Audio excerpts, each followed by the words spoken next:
ముఖ్యమంత్రి, TRS, BRS కాదు. కేసీఆర్ అంటేనే ప్రపంచంలో ఒక ఉద్యమాన్ని గాంధీ, నెల్సన్ మండేల తర్వాత అంత శాంతియుతంగా ఉద్యమాన్ని ఎట్లా నడపవచ్చు చూపిన మనిషి.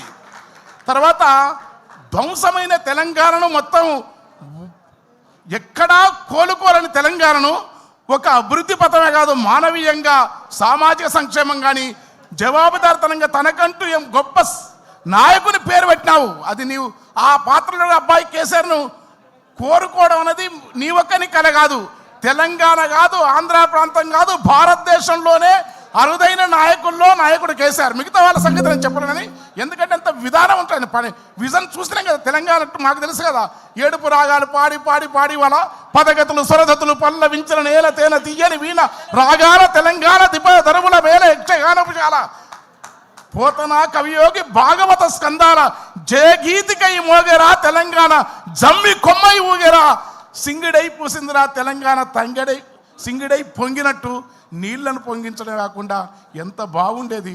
అలాంటి నాయకుని పేరుతో పిలిస్తే ఈ ప్రజలు ఆరాధిస్తారు రాజకీయాలకు అతీతంగా. ఎందుకంటే కేసీఆర్ ముఖ్యమంత్రి కావడం ఈ పార్టీలో ఉండడం కానీ ఆయన దగ్గరగా ఉన్న వాళ్ళ తత్వం, ఆయన జ్ఞానము, ఆయన ప్రణాళిక, ఆయన ఆలోచన భారతదేశానికి మనం ఇష్టపడతామా, రాజకీయాల్లో ఉంటారా లేకపోతే ఆయన ఒక గొప్ప దార్శనికుడు ఆయన.